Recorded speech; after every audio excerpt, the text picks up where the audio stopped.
Hello everyone, this is Bodhi, and welcome back to another episode on the Cornerstone SMP. I hope all of you guys out there had a great holiday season and a happy new year, or at least as happy as it could be with these unfortunate times that we're living in.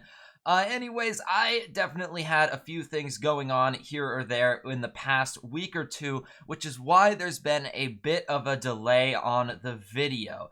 Obviously nothing too crazy happened because the COVID era doesn't allow us to do maybe the normal stuff that we would do during Christmas time, or if you don't celebrate Christmas, whatever you may be celebrating.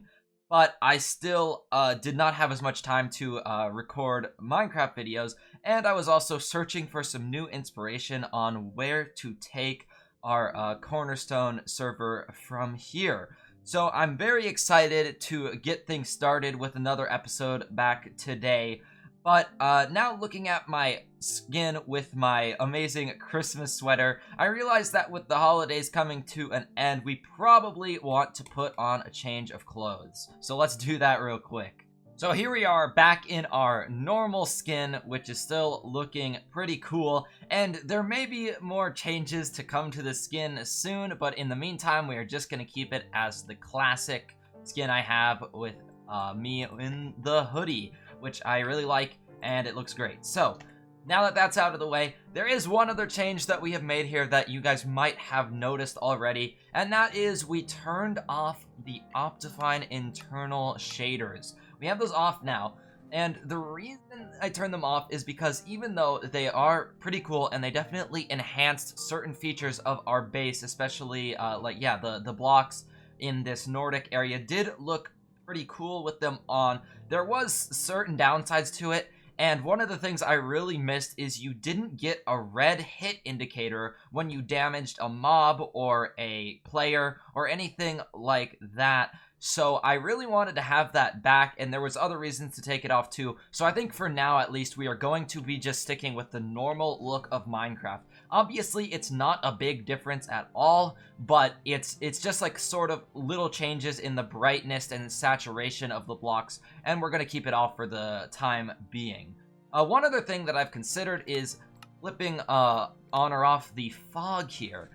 Fog is something that I haven't played with on in a while, and that's mainly because in the Nether it limits your view distance by quite a lot, but I don't know, it definitely does add some ambiance to the world and to the Nether, so we might consider turning it back on. I don't know, let me know what you guys think down below.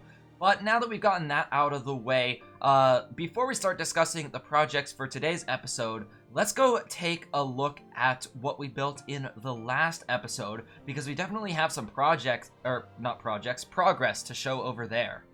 So it kind of seems like a while now since we built up this piglin bartering farm, but this is what we did in the last episode, and I have been putting it to very good use. So for those of you guys that didn't see this episode, it was a pretty cool one. I built a gold farm and a piglin bartering farm, and yeah, so that we could use the tons of gold we were getting to get a bunch of resources from the piglins. So if we take a look down in the storage room here, we can see that I have gotten a ton of resources. Now these sadly aren't labeled with item frames yet. I should probably do that at some point, but for right now, let's just take a look. Now, it's technically two sorting systems on both sides. So in the first chest we have quartz, and we have a bunch of that. In the second chest we have leather, so that's already amazing. We have a bunch of nether bricks. We have a ton of spectral arrows. Wow, we're gonna start using these as our normal arrows, I think, pretty soon. After the spectral arrows, we then have a bunch of gravel, and that is absolutely amazing to have a renewable source of gravel. And we also have a renewable source of blackstone, super duper cool. And then we have soul sand, obsidian, frying obsidian, fire charges, string, iron nuggets, ender pearls, and then all of the other non-stackable items. Now, the ender pearls, iron, string, and fire charges, well, these three at least, we have other ways of farming, so we already get a bunch of those. Fire charges, I'm just not really sure what they're super useful for, but hey, it's cool to have them regardless. So, the main thing that's cool on this end is the soul speed books and the fire resistance potions, because having a renewable source of these potions without having to brew them is extremely useful for traveling across the nether and whatnot. And this ghast outside is really annoying. Luckily, he can't see us, so we are safe inside of here. But yeah, I think now we can get soul speed to anyone on the server who doesn't have them. Luckily, I do have them on my boots, but now in case these boots break, we have a backup source, and these chests are actually quite full. And I think basically we want to keep most of the things in here except the water bottles. We don't really need those. Those aren't hard to get. But yeah, as you guys can see, this thing is super profitable. I am very happy with how well it works, that even though we have only 4 piglins. Now, we could have definitely made a more efficient piglin bartering farm, but I think this suits our needs just fine for the time being. So now that we've taken a look at this, let's get on to what we're going to do in today's episode. So a while back now, we had mentioned about our Nordic base that we have going on here, that we are mostly finished up with this project. Now, I had never really intended for this to be my main base for the season. It was mostly just a starter area, and I really like what we've done with it, but I don't really have a whole lot of inspiration to continue building in this style, which is why that I think it's time to move on. I like what we have here so far, and it served us well as a great starter base, but we're not going to continue building any more buildings, at least as of now.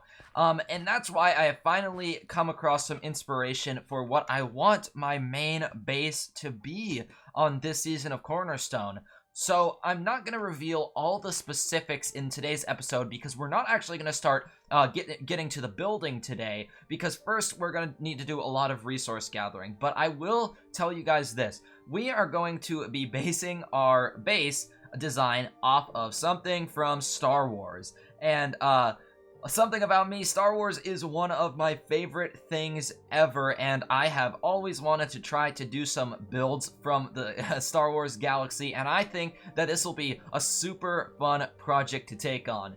Now, my fellow Hermitcraft enjoyers out there probably realize that Rendog is doing a similar thing on Hermitcraft.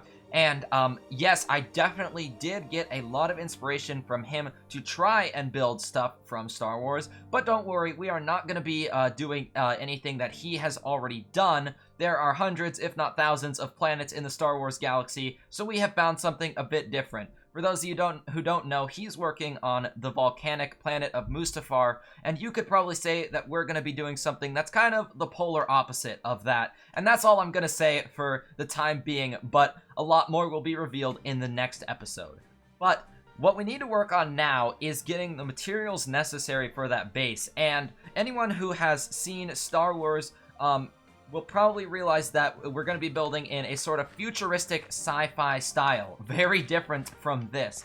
And the block palette for such a build style is very different and not necessarily as easy to come by in Minecraft as stuff like wood and cobblestone and things like that. So we're going to be using definitely a lot of concrete, and that brings us to today's project. We're going to be building a super efficient concrete generator, because up until now, anytime I've needed concrete, I've had to stand here in my little river or lake here and just place and break concrete with my pickaxe, and that's not efficient. You can basically do it at a super or a much higher speed if you make one of the designs with that uses TNT to explode the concrete that you place in.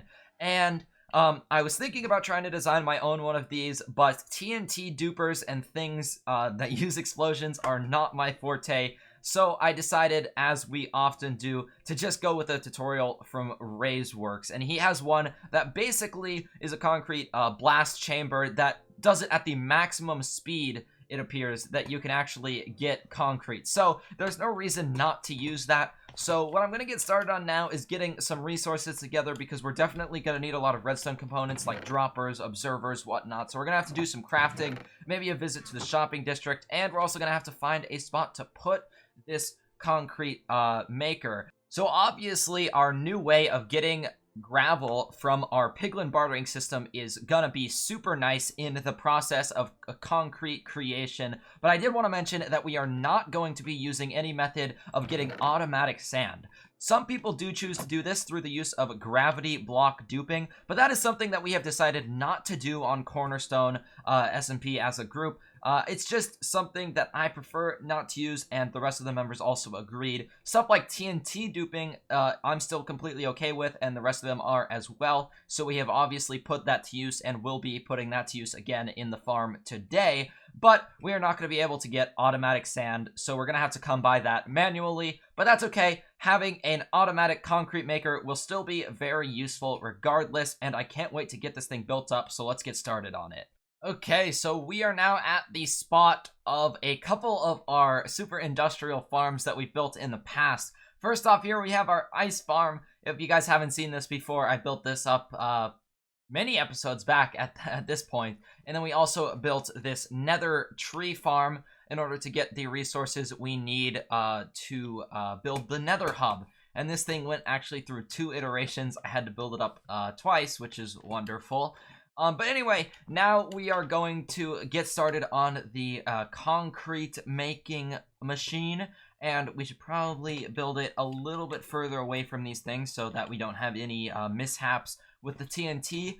But yeah, without further ado, let's go ahead and hop into a quick little time-lapse mode. This thing isn't a super big build. I was able to get most of the resources I needed for it just from my redstone shulker box, which is amazing. So yeah, see you guys all after the time lapse. I hope you enjoy.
Alright, so this amazing concrete maker is now completely finished up, and as you guys may have seen at the end of the time lapse there, we got a good test in for this farm. I made a bunch of concrete powder and put it to use in the machine, and now in this chest we have around 30 stacks of light gray concrete, which is really cool. We're going to be putting that to use very soon in the upcoming episodes, and I'm very excited about that. Now, obviously, some of the concrete that we put in has to stay in the system, but will eventually get cycled back around once you continue to use it more. And that's no big deal because we are obviously using this for bulk amounts of concrete. So it's no big deal if we have a few that stays in there for the time being.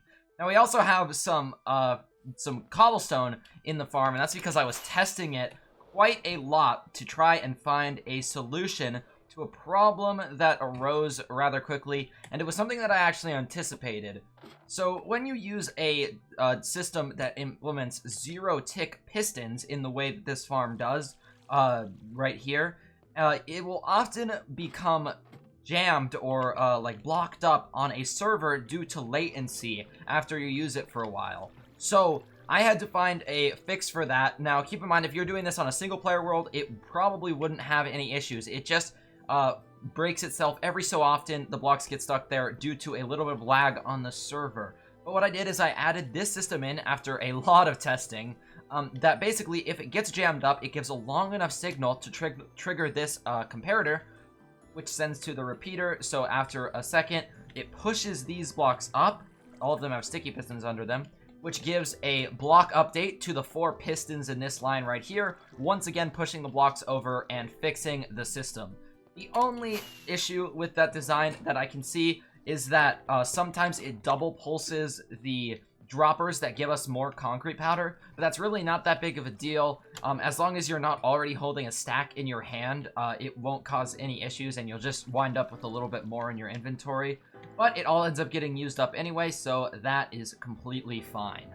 So this project is now completely done, which is amazing. We're not going to do any decoration aspects on this build because this is sort of just my area to build ugly looking farms that are super industrial. If I had a base to put this in, then I might have done that, but like I said earlier, we are kind of in between our bases at the moment, so I sort of just decided to build this in my industrial area here.